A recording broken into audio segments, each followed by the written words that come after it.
いろんなね、皆さんね、心配あるんですよ。ありません？要は、患者さんによって違うんですよ。寝れないにもね、いろいろあるの。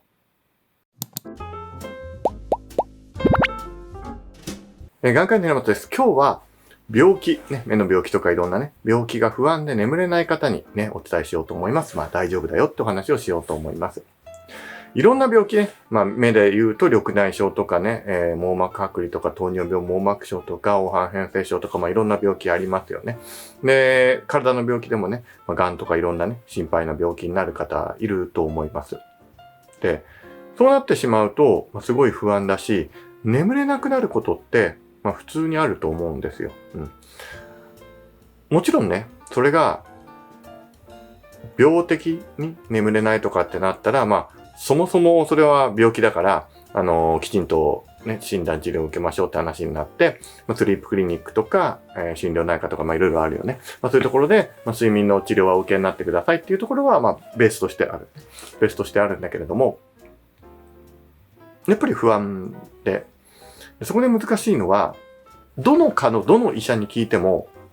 睡眠は大切だって言われるじゃないですか。聞いてみてくださいよ。いや、寝るか寝らないかな、もうどうでもいい、関係ないよっていう診療科ないと思うんですよ。皮膚科だって、眼科だって、歯科だってそうだと思いますよ。で、耳鼻科だってそうだし、循環器内科だったりね、消化器内科だったり、どこだってそうだと思うんです。つまり、寝てないけど大丈夫なんていうところは、体のどこにもないから、心配になっちゃいますよね。どこのかの情報を見ても、睡眠をしっかり取らないと悪くなっちゃうかも、みたいに書いてあるわけじゃないですか。一方で、じゃあ、あなたが今よく寝れてるかっていうと、そんなに寝れてなくて、どうしようかなと。いや、よく寝れてんだったらね、別にいいんだけれども、心配でよく寝れないと。心配でね。だって病気があって、こっからどうなるのかとか、毎日ちょっと嫌だなとかって心配になると。なのに、寝れなくてさらに悪くなるなんて言われちゃうわけだから、踏んだり蹴ったりですよね。どうすればいいのと。いや、だって心配だから眠れないのに、それで悪くなるって言って、じゃあ医者はいいから寝てくださいと。いやいや、眠れないんですってなりますよね。結論、もちろん病的な場合は抜いて、病的な場合は抜いて、そうでない場合は、そんなに心配はしないでください。もちろん、睡眠大切ですかって言われたら大切だよ。ね。大切じゃないなんて言うつもりはない。言うつもりはないけども、1日2日あなたが寝なかったところで、それで病気が急激に進むとか、そういうことではないわけなんですよ。だから、あんまり寝れないんだとか、寝つきが悪いんだとか、夜中ちょっと起きちゃうんだとか、トイレに起きちゃうんだとか、朝早く目が覚めちゃって、そっから寝れないんだとか、いろんなね、皆さんね、心配あるんですよ。ありません？要は、患者さんによって違うんですよ。寝れないにもね、いろいろあるの。一つは、そもそも本当に寝れない。横になっても何しても、睡眠自体ができなくて、時間ばっかりが経ってしまって、寝なきゃと思うんだけど、寝れない。もう一つは、寝れるんだけども、浅い感じ。例えば、ちょっとした音で起きてしまったりだとか、夜中急になんか不安感が襲ってきてそのまま起きてしまったりだとか、はたまた、僕とか鼻が詰まって起きてしまったりだとか、トイレにね、頻繁に行くので起きてしまうとか、もう本当に2、3時間ごとにみたいなとか、そういう風に寝てるんだけど、寝が浅くて心配になっちゃう人もいますよね。さらには、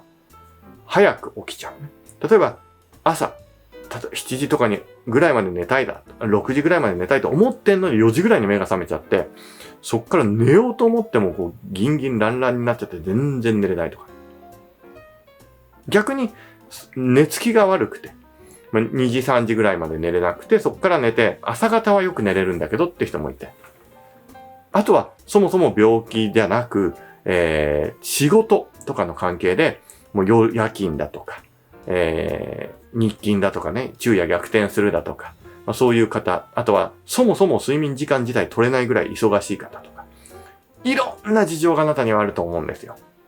で、不安によってそれが増長されたりだとか、悪くなったりする部分は、もちろんあります。あるんだけれども、じゃあそれが、半年とか1年とか続くようだったら、それはさすがに、きちんとね、治療系にならなきゃいけないと思うんだけども、1日2日であまり心配しない方がいいと思うんですよ。なぜか。これね、逆を言うようなんだけども、心配すると余計眠れないんですよ。どうでもいいやっていうと語弊があるけども、眠れなくてもいいやと思って過ごすからこそ逆に寝れたりするんですよね。これ、いろんなね、病気の時もそうなんですよ。例えば、緑内障とかで、視野検査、もうしっかりやらなきゃと思って気合を入れると余計できない。いいか。と思ってやると意外とうまくできたりだとか、そういうことありません？あるんですよ。結構ね、そういう患者さんいるんです。なので、気合は入れすぎない方がいいです。気合入れすぎないように抜こうって頑張ってもいけないのよ。気合抜こうと頑張ってもダメね。だから、気合は入れなくていいんだと思うことが大切です。寝れなくてもしょうがないんだと、思っていただく。じゃあ、寝れない時の対処法はどうすればいいのってことですね。まず、1日ぐらいだったら、そういう日もあるよねって思っていただいていいです。お酒を飲んで寝るのはどうなんですかって聞かれることがあります。これは、やめといた方がいいですね。つまり、大好きでお酒を飲んで眠るんだったら、それは、なんていうかな。仮に体にちょっと悪いとしても、納得できるじゃないですか。だって自分の趣味、楽しみのためにやってるから、これは OK な。いや、体にいいとは言わんけども、一つの選択肢としてはいいと思いますよ。一方で、眠れないからお酒を飲んで寝る。これは良くない。なぜか。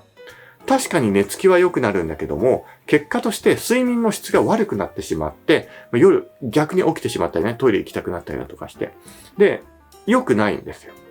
だったら、睡眠薬とかそういうのを使った方がいい。でも、お薬に頼るなんて良くないんじゃないのって言われることがあるんですよ。もちろん、何もなしで寝るのと、お薬で寝るのだったら、何もなしで寝る方がいいに決まってますよ。でも、お薬とお酒だったらお薬の方がまだマシなんですよ。で、お薬も昔に比べていい薬が結構出てきています。昔の場合は依存性が高かったりだとか、いろいろリスクも高いお薬があったんだけど、その中でピックアップして睡眠のね、ところにだけ効くようにある程度コントロールしてあったりするものもある。ただ、もちろんお薬によっては、例えば将来的に認知症リスクが高まるんじゃないのって言われてるお薬があったりだとか、はたまた閉塞隅角緑内障の場合は使えないお薬があったりだとか、いろいろありますので、どれが正しいかなんて私が言うつもりはなくて、きちんと主治医と相談してやった方がいいですね。で、内科の先生に普段かかってるところで相談するのもありですが、スリープクリニックとか、そういうのを専門としているところがあれば、できればそういうところで、ご相談いただけるとより良いかと思いますね。もちろん、体の方は体の方で見てもらっての話になりますけど。なんでかっていうと、お薬もいろいろだし、はたまた、日常生活での大切なところもあるんですよ。内科の先生とかでもそこをね、言ってくれる先生もいるけど、お薬だけ出して、っていう風になりがちな。スリープクリニックの先生とかだとね、そこら辺も含めて、こういう生活しましょうとか、ここを注意しましょうとか、比較的指導してくれることが多い。もちろんね、それは医者によって、内科の先生でもがっつりやってくれる人もいれば、スリープクリニックでも適当なところもあるので、一概には言えんけど、大体の傾向としてですね、と思ってください。で、じゃあ、一般論としてね、睡眠の時大切なこと。一つは、睡眠しやすい環境を整えておくってことですね。例えば、寒すぎるとか、暑すぎるっていうのは良くない。特に夏場とかにエアコンもつけないで頑張って、で寝れないとか。冬すっごく寒くて、ブルブル震えながら眠れないとか。もうこれ、当たり前なんで、程よい温度にしていただくっていうのが大切ですね。あとは、音ですね。外の騒音があるだとか、どうしても隣人とか、ね、すごいね、壁の厚いお家に住んでたらいいですけど、そうでもないこと多いじゃないですか。隣のお家の笑い声がね、寝てる時ちょっと聞こえて目が覚めちゃったりだとか、ね、ラジオ体操の音が聞こえて早く目が覚める。ラジオ体操6時半ぐらいなんだけど、まあでもね、7時、8時まで寝たいなって人にとっては、なんか早く起きちゃうなってことね。あるじゃないですか。ね。隣の家は早く起きるとか。まあ、そういう場合は音の対策ですね。まあ、できる限り、まあ、音が聞こえにくいような部屋で寝ていただくとか、まあ、部屋が1個だったらね、もう選択のしようないんだけど、まあ、イヤホンじゃないや、耳栓していただくだとか。で、光もね、できる限り、まあ、暗い方がいいですね。で、豆電球みたいのつけて顔に照らすような状態をするよりは、まあ、しっかりとね、電気を消して寝ていただく方がいいし、まあ、カーテンも、まあ、普通のカーテンよりは遮光カーテンですね。まあ、ちょっと費用がしてしまうのは難点なんですけど、遮光カーテンみたいので、しっかり光を遮断していただいて、まあ、寝ていただいた方がいいので、ちょっとそこは、よりいい方法も選択していただけるといいかなと思いますね。で、運動したりだとか、体を動かしてあげることによってストレスを減らして、まあ、睡眠を取りやすいように。具体的にどういう睡眠がいいかっていうのは、まあ、睡眠、こういう風にした方がいいよみたいな動画があるので、まあ、それも、ね、見ていただけるといいかなって思います。まあ、今日はね、一番言いたいのは、何よりも心配しすぎないでほしい。寝れなくても、それでそんなに悪くはならないよってことですね。で、あなたの病気は、もちろん心配もあると思うし、すごく悩ましいところもあると思うけれども、必ず何らかの、あなたが生きていく中で、プラスのところって出てくると思う。それどの病気であるね。昔よりはいい治療は絶対出てくるわけ。で、今はちょっと厳しい病気、なかなか難しい病気かもしれないけど、将来的には少しは良くなるよとか、もうそもそも改善しちゃうよとか、そういうことがあり得るし、近年の技術の進歩はすごい早いので、特に AI とかね、あれのが出てきて、急激に良くなっていく可能性は、あるのかなと。もちろんそれにね、向けて体整えておくとか、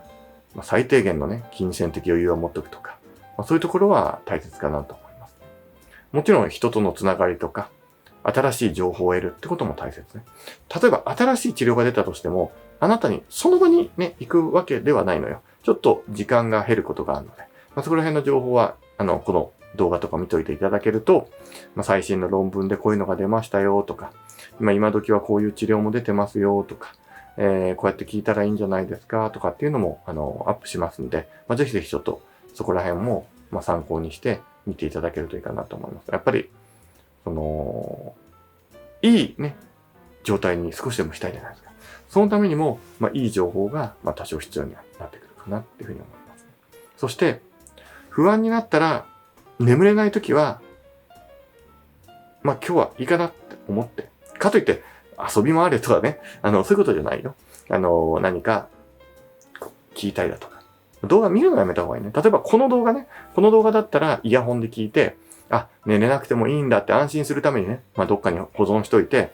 寝れなかった時のため用に、この動画を見ないで、目つぶって聞いてるってんだったら、ありかなと思いますね。こんな感じの、心配な方用の病気だったり、体のことが心配な方用の大丈夫動画の再生リストっていうのがあるんですよ。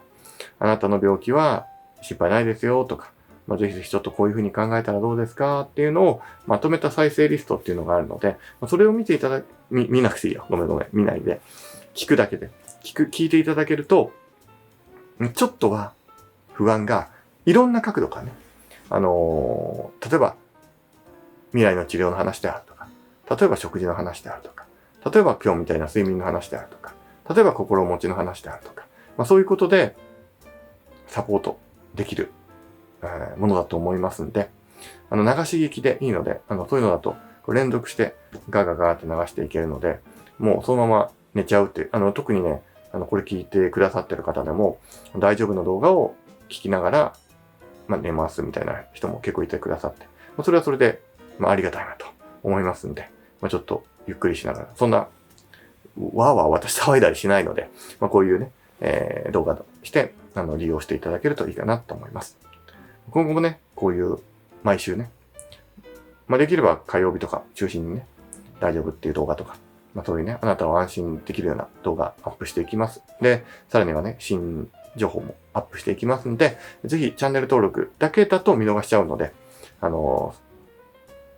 ベルマーク押していただいて、で、再生率を見ていただければと思います。今後ともよろしくお願いします。